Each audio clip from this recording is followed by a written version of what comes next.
Assalamualaikum warahmatullahi wabarakatuh. Perkenalkan, nama aku Marzadinda Afriski dengan NPM D1A017079.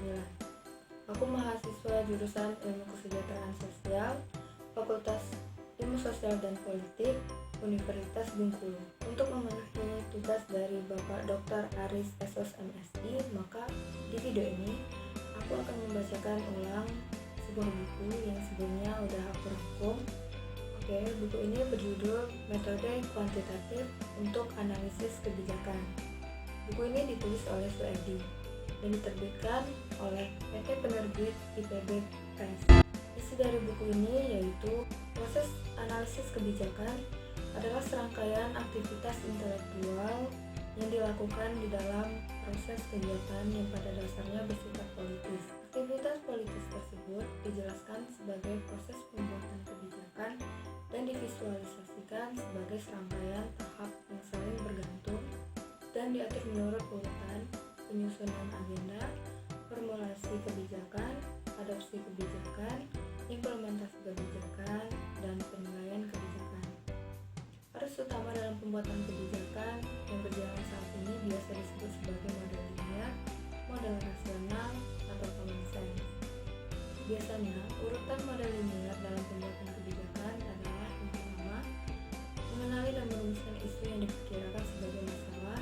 Yang kedua, merumuskan segenap tindakan untuk mengatasi masalah atau gap. Yang ketiga, memberi bobot terhadap alternatif tindakan dengan mengenali resiko dan hambatan yang mungkin terjadi. Yang keempat, memilih tindakan sebagai kebijakan yang dianggap paling tepat. Dan yang kelima, pelaksanaan kebijakan. Yang keenam, evaluasi terhadap pelaksanaan kebijakan. Analisis kebijakan dapat berupa analisis kebijakan prospektif yang memproduksi dan mentransformasikan informasi sebelum aksi kebijakan dilakukan, dan analisis kebijakan retrospektif yang memproduksi dan mentransformasikan kebijakan sesudah kebijakan diambil.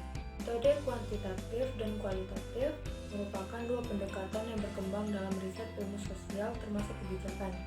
Pendekatan kuantitatif pada umumnya tidak banyak menimbulkan perdebatan dibandingkan dengan kualitatif karena lebih terukur dan melibatkan penggunaan data seperti data numerik, sehingga dapat mengurangi subjektivitas atau bersifat bias. Pendekatan kuantitatif dapat membedakan variabel secara lebih mudah sehingga dapat dimodelkan dengan berbagai model statistik dan membuang faktor tidak terkait dengan objek penelitian. Sebaliknya, pendekatan kualitatif cenderung subjektif, di mana pandangan peneliti biasanya menjadi bagian dalam kesimpulan penelitian. Pada awalnya, pendekatan partisipatif lahir sebagai kritik terhadap metode-metode penelitian konvensional. Pendekatan epistemologis meskipun berusaha memahami kehidupan sehari-hari masyarakat, mencoba menghasilkan pengetahuan yang bersifat historis dan meyakini adanya makna di balik fenomena sosial, tetapi cenderung untuk menghasilkan pengetahuan yang hanya bisa memanfaatkan realita. Sebagai alternatif, dimunculkan pendekatan partisipatif. Kepentingan pendekatan ini adalah pelibatan masyarakat. Proses analisis dilakukan bersama peneliti dan masyarakat setempat. Hasil analisis tersebut langsung dikembalikan kepada masyarakat untuk disusun rencana tindakan bersama. Analisis multikriteria merupakan metode analisis kuantitatif yang membantu memudahkan pengambilan keputusan dari berbagai situasi pengambilan keputusan dengan opsi yang tersedia. Pengambilan keputusan seringkali tidak mudah dilakukan apabila menyangkut berbagai kriteria maupun dampak yang mungkin timbul terhadap berbagai pemangku kepentingan atau stakeholder, sehingga menjadi kompleks. Secara sederhana, metode ini membandingkan berbagai opsi keputusan dengan kriteria yang ditentukan dan melakukan pembobotan terhadap masing-masing opsi dan kriteria. Pemilihan opsi dan kriteria ini dilakukan dengan melibatkan peran serta para pakar atau pihak-pihak terkait dengan topik yang dikaji. Analisis stakeholder menjadi alat penting dalam mengidentifikasi para pelaku pembangunan. Pemahaman yang jelas atas peran dan kontribusi potensial dari berbagai stakeholder merupakan prasyarat utama bagi proses perencanaan partisipatif. Beberapa manfaat dari analisis stakeholder adalah memberikan gambaran yang jelas tentang stakeholder yang ada pengalaman dengan proses perencanaan partisipatif, memberikan kesempatan semua pihak untuk memahami kondisi dan dinamika masyarakat, memberikan data yang diperlukan untuk menentukan tujuan, sasaran, dan teknis pelaksanaan perencanaan pembangunan, serta menyediakan data dasar bagi kepentingan evaluasi dan monitoring perencanaan antisipatif. PRA telah dikembangkan untuk memahami masalah dan membantu merumuskan kebijakan guna memecahkan pembangunan pedesaan. Sebagai suatu istilah memahami desa secara partisipatif, mencerminkan adanya perkembangan kelompok pendekatan dan metode yang memungkinkan masyarakat desa saling berbagi, menambah, menganalisis pengetahuan tentang kondisi kehidupannya dalam rangka untuk membuat perencanaan dan tindakan. FGD merupakan bentuk penelitian kualitatif di mana sekelompok orang yang bertanya tentang sikap mereka terhadap produk, layanan, konsep, iklan, ide, atau kemasan. Pertanyaan diminta dalam grup pengaturan interaktif, di mana peserta bebas untuk berbicara dengan anggota kelompok lainnya. Prinsip-prinsip FGD diantaranya, yang pertama, FGD adalah kelompok diskusi, bukan wawancara atau obrolan. Yang kedua, FGD adalah grup, bukan individu. Dan yang ketiga, FGD adalah diskusi terfokus, bukan diskusi bebas. Analisis prospektif adalah suatu cara atau pendekatan untuk menganalisis kemungkinan-kemungkinan yang terjadi di masa depan berdasarkan situasi saat ini. Tujuan dari analisis prospektif adalah yang pertama, untuk mendefinisikan tujuan pembangunan jangka panjang dari sistem yang dipelajari. Yang kedua, untuk menentukan strategi yang akan diikuti agar sistem mencapai tujuan.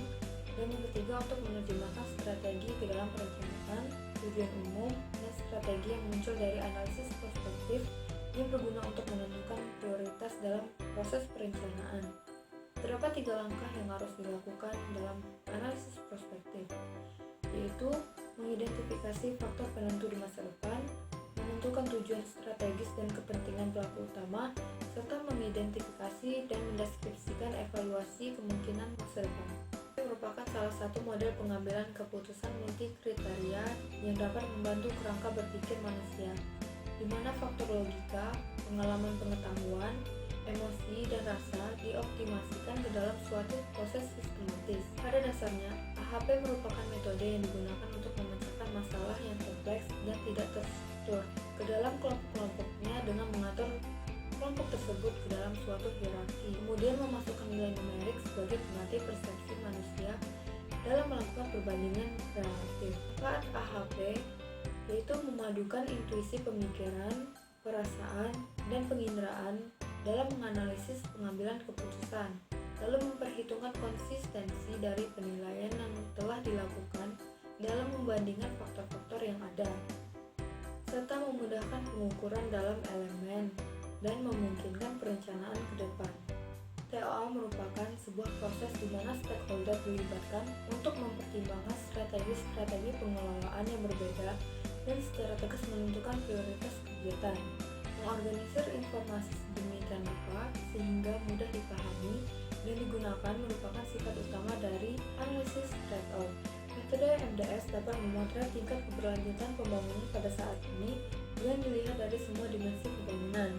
Berdasarkan hasil pengamatan lapangan, hasil perhitungan analisis ataupun data set benar yang tersedia, maka setiap atribut diberikan skor atau peringkat yang mencerminkan keberlanjutan dari dimensi pembangunan yang bersangkutan.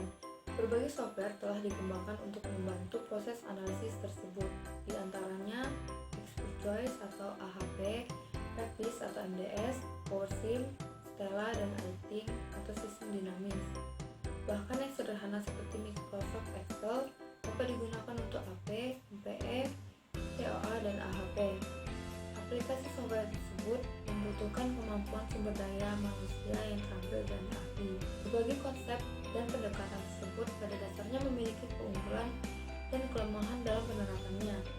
Namun demikian, untuk dapat berfungsi optimal dalam analisis untuk mencapai tujuan yang diinginkan, kelemahan analisis tersebut dapat diminimalisir dengan mengkombinasikan berbagai teknik analisis yang ada.